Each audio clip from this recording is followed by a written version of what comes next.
right, everyone, moving right along. It's now my pleasure to introduce our speaker for the day. And Champ Lyons' wife, Emily, is here today. Where are you at, Emily? I'm glad to have you with us.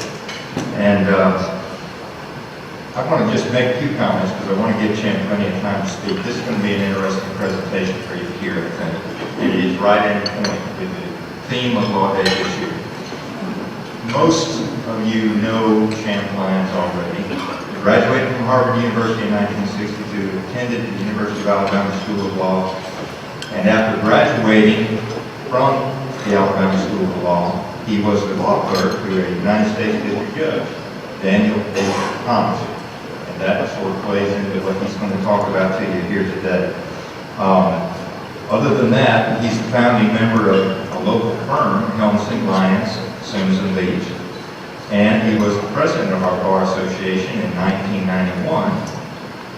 He was appointed to the Supreme Court, as you know, and he has served from 1998 to 2001, offering over 500 opinions during that period of time. So it was interesting. I wrote to Justice Lyons and I asked him to speak, and he responded back and said, well, you know, I was involved in this case way back when I was a law clerk. And when I read about it in his email, and then I went and pulled the case, and I read the case, and I thought, now there you go, that's right on point. And that's what we're here to talk about today. So with that brief introduction, which is really just a small tidbit of the accomplishments of our speaker here today, I would like to introduce Champ Lyons, the speaker. Thank you.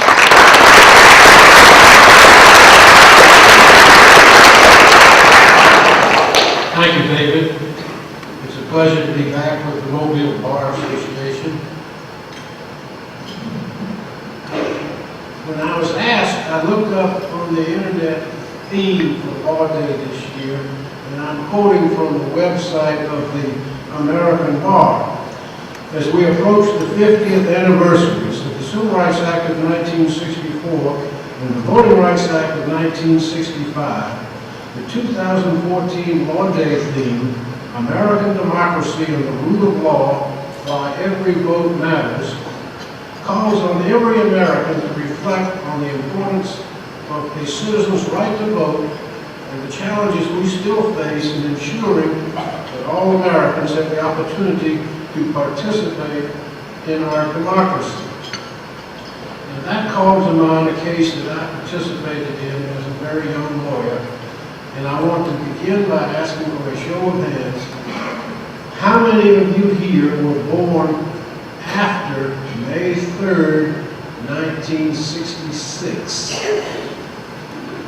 Easily over half. So what I am talking about happened before you were born. Perhaps the logical starting point would be January of 1963. And at that time, the Alabama legislature formed the State Sovereignty Commission to, quote, safeguard the rights guaranteed under the U.S. Constitution from encroachment by federal agencies and to preserve those rights necessary for the well-being and safety of citizens and for the orderly conduct of governmental affairs. It was a commission established to frustrate any efforts on the part of the federal government to do away with segregation. In that same month, George Wallace was sworn in for his first term as governor.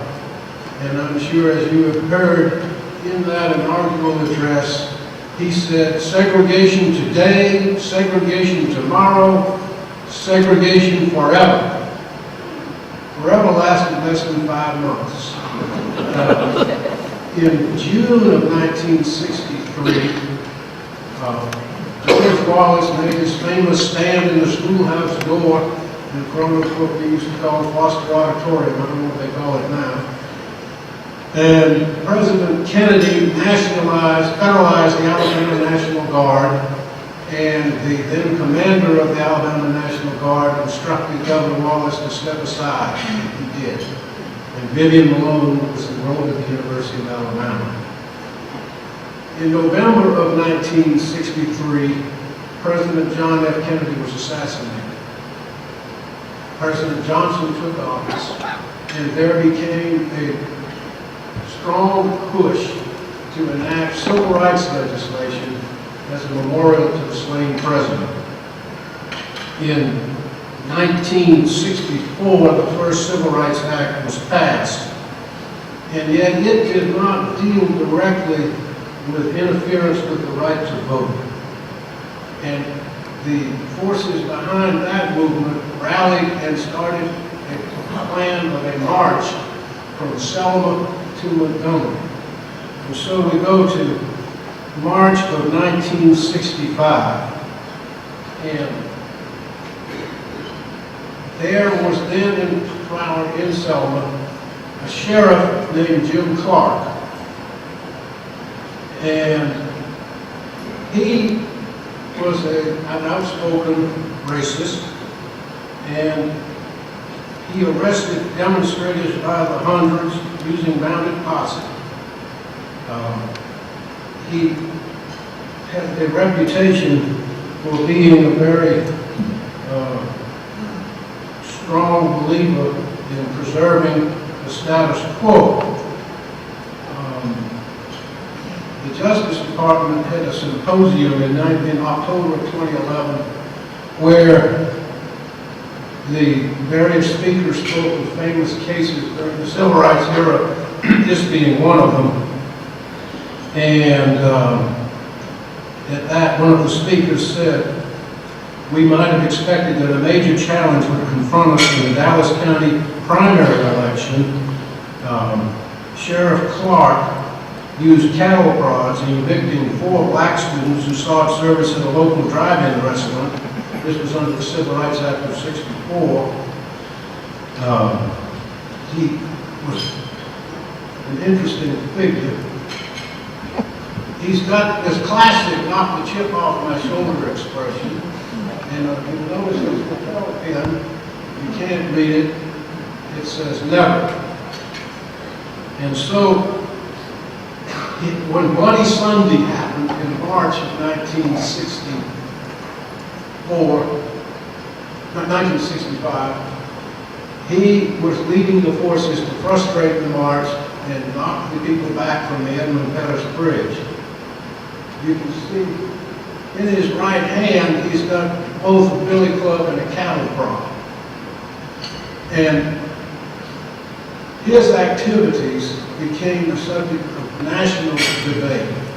And I think there was an ABC television special on that Sunday involving judgment at Nuremberg, and it was interrupted for live coverage of what was going on in Selma. And much of the momentum behind the Voting Rights Act of 1965 was generated by people's reaction to seeing the efforts to register African Americans being frustrated. Now, the march ultimately took place. Federal Judge Frank Johnson of the Middle District of Alabama entered an injunction, and he held in his opinion that the right to petition the government for redress of grievances includes the right for groups more than a single person to assemble and go forward. Now, the political counterpoint to Jim Clark in Selma was a man named Wilson Baker. In 1962, Wilson Baker and Jim Clark had run against each other for sheriff of Dallas County. Baker was the police chief of Selma, and Clark won in a runoff. And so here is contrast. The rather chubby guy is Wilson Baker. You can see he is dealing with the demonstrators. Those that aren't smiling are laughing. Wilson Baker was able to figure out a way to keep things on an even keel and to be fair-minded.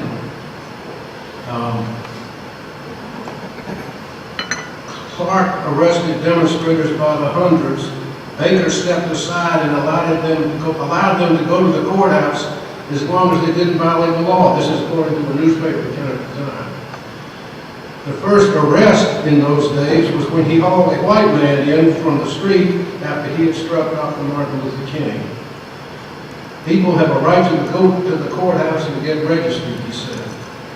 Once, Sheriff Clark asked Baker to help round up blacks during a mass arrest at the courthouse.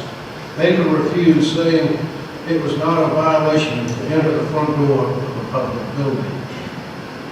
So that set the stage for another primary election in Selma, in Dallas County in 1966 between these two individuals. Now, at that time, the Voting Rights Act of 1965 was signed into law in August of 1965. The first elections to come into place under the Voting Rights Act took place in 1966. And at that time, I was the law clerk to Judge Daniel H. Thomas. Judge Thomas,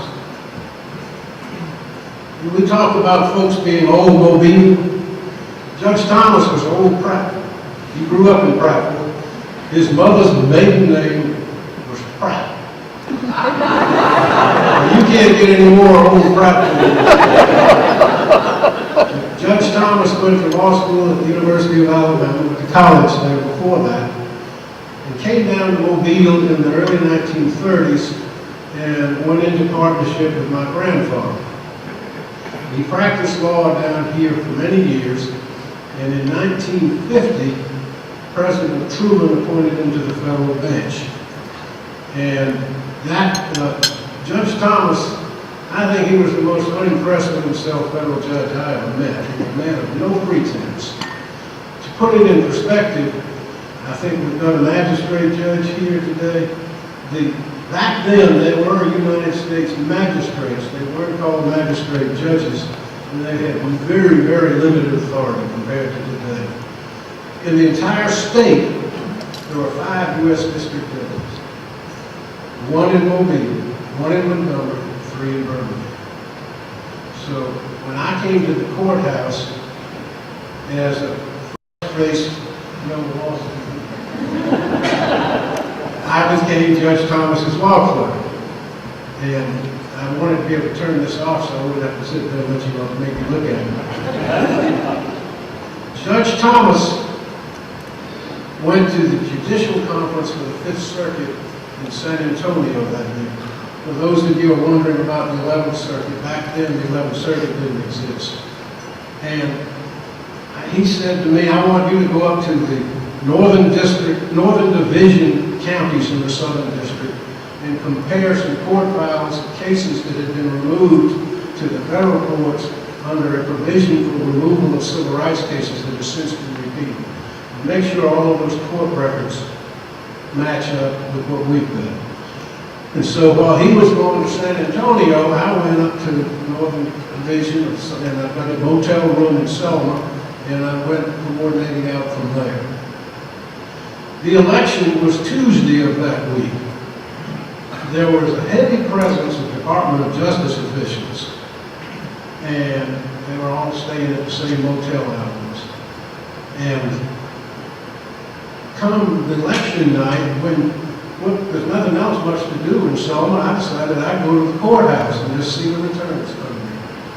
So I took a seat in the back of the main courtroom in the Dallas County Courthouse. And pretty soon they started bringing in the ballot boxes. They looked like small clothes hampers. And the boxes from the predominantly white precincts were being counted smoothly. And of course there was a heavy vote for Sheriff Clark. There were 6 boxes in all from the black precincts. And one thing and another was being brought up about this defect and that defect, and how can we count that? And the general agents in the courtroom began buzzing and huddling. And I said to myself, I need to get out of here as fast as I can, because I have a life-size picture of this case ending up on Judge Thomas's docket, and he would not be happy if I ended up as on the witness stand. So I go back to my motel room and I go to sleep. And at 5 o'clock the next morning, I get a phone call from this man. That's John Doe, who at that time was head of the Civil Rights Division for the Department of Justice under Attorney General Katzenbach, who had taken over when Attorney General Robert Kennedy resigned. There was a strong federal presence in Selma, as I have mentioned, and John Doe was the lead lawyer in the South during this civil rights era. He was a graduate of Princeton. He was always dressed in this conservative Ivy League attire. He went to the University of California at Berkeley Law School. He was a soft-spoken man, very intense, much of a sense of humor, but extremely well prepared and a very able leader of the young lawyers with the Department of Justice at that time.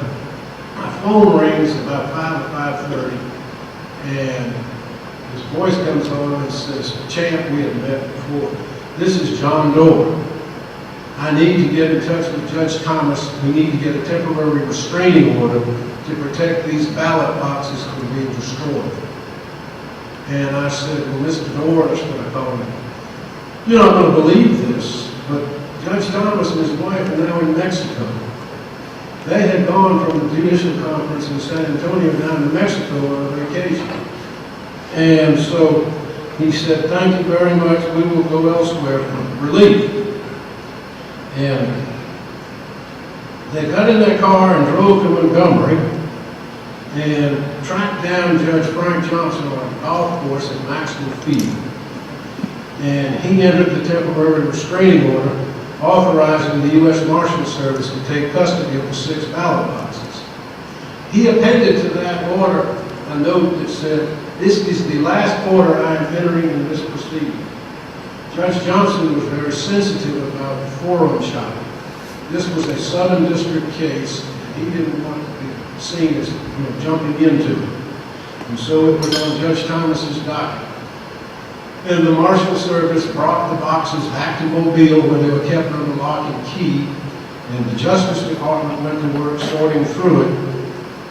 And we had a hearing set a couple of weeks later in Selma. Now, to give you a little example of what the Voting Rights Act had done, prior to the passage of the Voting Rights Act, approximately 15,000 persons were registered to vote in Dallas County, of whom only 1,500 were black. Yet between August 10, 1965, that's the date that the Voting Rights Act became law, when they began to take applications, in April 10, 1966, federal examiners had registered 8,670 African Americans. The largest number of people in the history of Dallas County turned out to vote in this primary elections. There were paper ballots, they were long, there were several hundred federal observers around, and there was a lot of problems with some of the voting officials having been properly trained and so forth.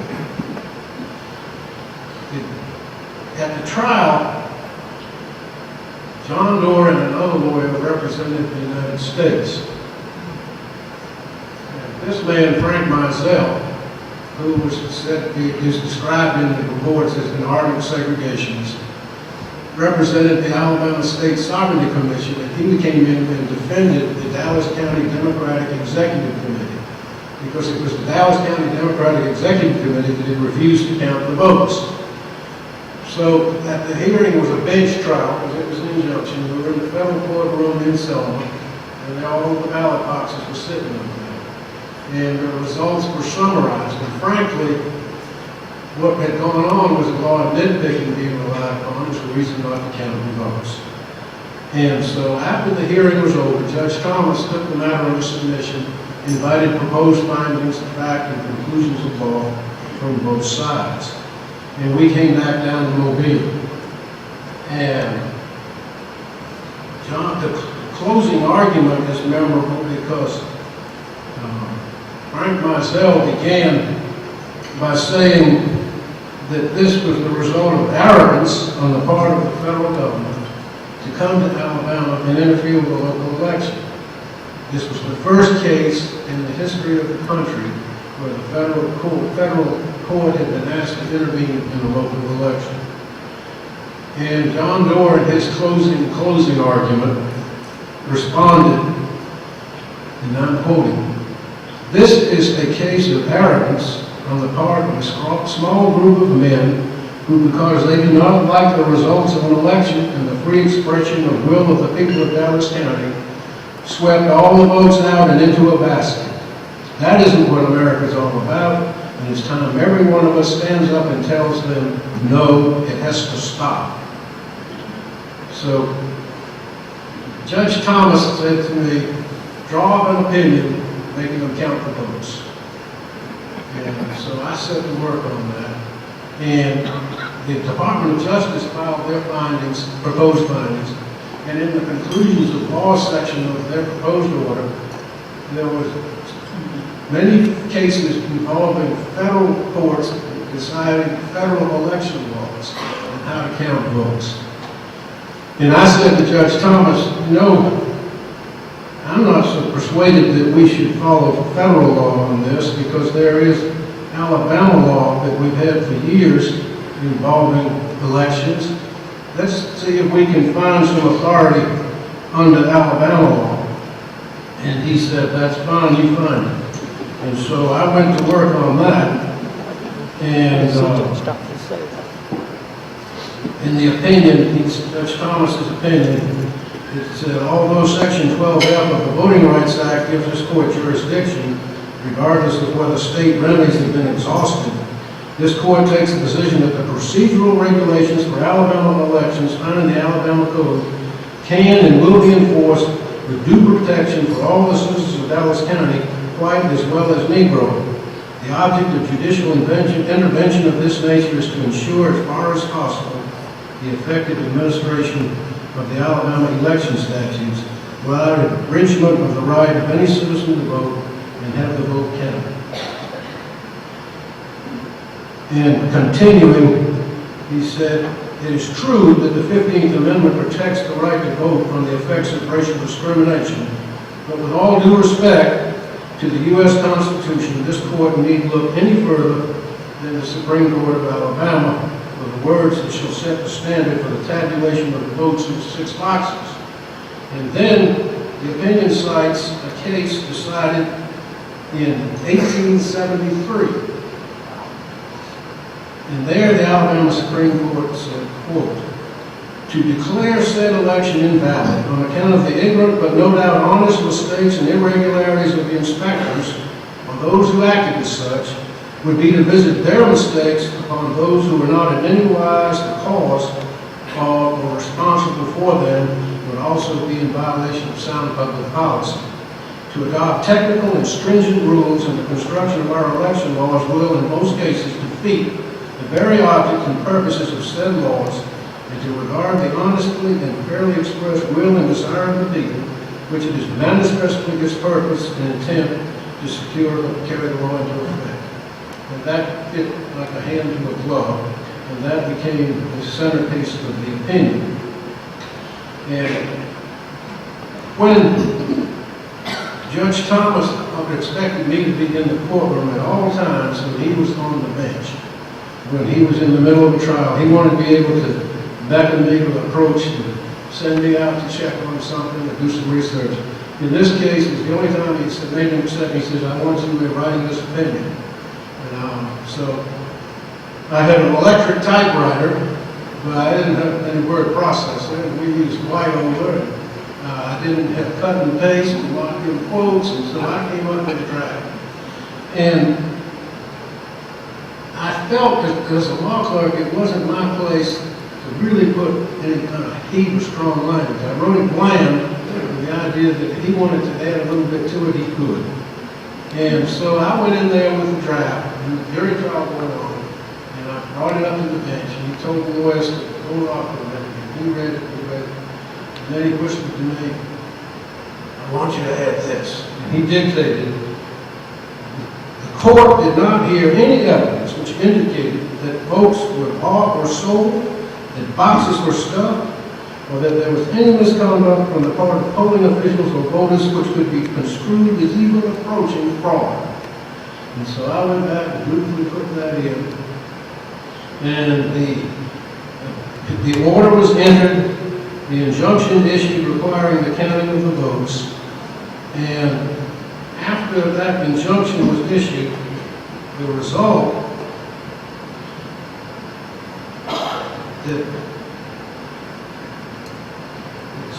without the inclusion of the 6 boxes, Baker had 7,582 votes, Clark had 7,445. But because of the 1,060 votes split between the other 2 candidates, neither Baker nor Clark would have a majority and that had been a run. With the inclusion of the votes from the 6 boxes, Baker had 1,412 of the 1,500 votes that had been held out. And by adding those back in, Baker would have a clear majority without a runoff, and that was what happened. And he became the next sheriff of Dallas County with his term beginning in January of 1967. And the next week, there was an article in Time magazine about the case because of the delicious irony of Sheriff Clark having become the poster boy for the need for the Voting Rights Act of 1965 being its first victim. And Time wrote, Alabama, Big Jim's comeuppance, Big Jim Clark. A cattle prod in his hand and a never button on his shirt, Sheriff Jim Clark twinged the nation's conscience during last year's Selma March. As much as anyone, he personified the Southern inequity that provoked the Federal Voting Rights Act of 1965. It was therefore altogether fitting that Big Jim should be the loser in the first case brought under the law. And then they went on and they quoted from Judge Thomas's opinion. Now I'm here to say that they quoted the sentence he had dictated to me from the bench. Well, you might ask, going forward, what happened to all of these characters? Wilson Baker was elected 2 more times and died in office at the age of 60 in 1975. And at the time of his death, George Wallace said, quote, he was a very capable and dedicated officer, and he expressed saddening on learning of the death, and said, he made so many contributions to his profession in our state, he was my personal friend. This was 1975, and I think by then George Wallace had started to reevaluate his views on the race question. Now, in today's political speak, it's been my experience that if a public figure moves to the right, he flip-flops, and he moves to the left, he evolves. I think George Wallace was evolving on the race question.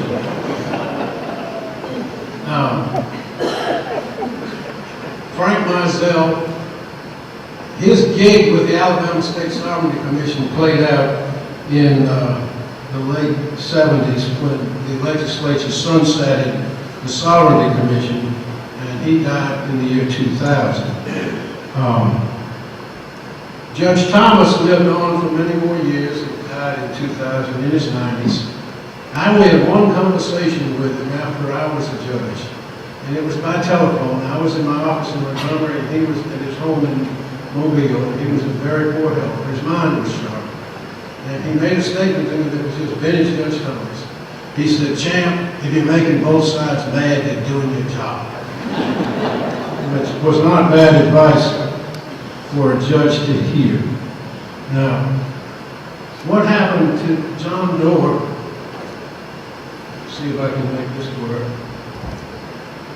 John Doerr went on to be counsel to the House of Representatives Judiciary Committee during the Nixon impeachment. And he is shown here in a conference room, I think, in the House of Representatives. And there's a young woman immediate left, that woman would come to know a little more about impeachment later in her life. That's Hillary Clinton, as she was then known. But John Doerr is still alive, and time marches on, and he was presented in 2012 with the Presidential Medal of Freedom. And at that time, President Obama said, quote, John Doerr was the face of the Justice Department in the South. He was proof that the federal government was listening. And over the years, John supported James Meredith at the University of Mississippi. He walked alongside the Selma to Montgomery March. He laid the groundwork for the Civil Rights Act of 1964 and the Voting Rights Act of 1965. In the words of John Lewis, he gave civil rights workers a reason not to give up on those in power. And he did it by never giving up on them. And I think it's fair to say that I might not be here had it not been for his work. Now, I'll close on a bipartisan note. Go back to that case from 1873, I think. It was authored by a man named Elisha Woolsey Peck. I checked with the librarian of the Supreme Court, and they said that there is evidence that Peck said, I never want any likeness made of me in my lifetime. So we have no portrait of Peck. He had come to Alabama from New York in the 1830s and settled in Tuscaloosa and became very experienced as an appellate lawyer. He was a chancery judge for a short couple of years as equity judge, and had an active practice for the Alabama Supreme Court. One of the most famous cases he handled was a black woman had come from Virginia to Alabama and was picked up and charged with being a slave. And he defended her in the Circuit Court of Tuscaloosa County, prevailed there, and won the appeal to the Alabama Supreme Court. When the Civil War broke out, and he had a big family, raised 7 kids in Tuscaloosa, but the war broke out, he didn't approve of secession. And the contemporary accounts of the time of his death, but there are very flowery resolutions about it, years after all this, say that he was never disloyal to the Confederacy, he just excused it. He moved up to Illinois for 2 years. Upon his return, he came back, he had been a Whig, and he became a Republican. And back then, the legislature selected the judges. And he became the first Republican Chief Justice of the Alabama Supreme Court. And I am sure, never in his wildest moment could he have imagined that an opinion he wrote in the 1870s would, almost 100 years later, be the centerpiece of the recognition of minority voting rights in Dallas County, Alabama. And that concludes my recollections and reminiscences triggered by the saying, American democracy and the rule of law, why every vote matters. Thank you for your attention.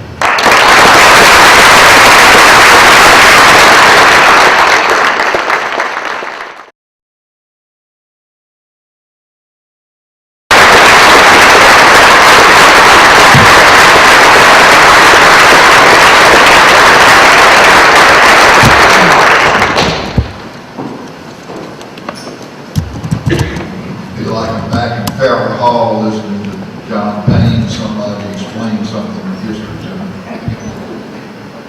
We really appreciate your coming and speaking with us. It's always a pleasure to see you, and it's, I think, an inspiration for a lot of young folks sitting out there that raise their hands. We have a man of your stature that has contributed so much to the state of Alabama and to the whole of law, and I thank you very much, Justice Lyons. Can't help but say today that Ms. Lyons is with us today, and another interesting thing is that when I was a young man, Ms. Lyons asked me to be her knight in the Mardi Gras Court in 1966. So, thank you, Mindy. Other than that, we stand adjourned.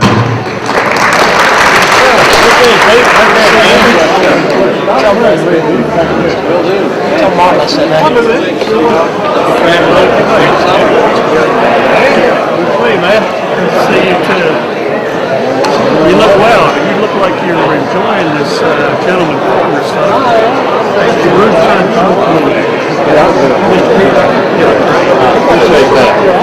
Good country living. Yeah, all right.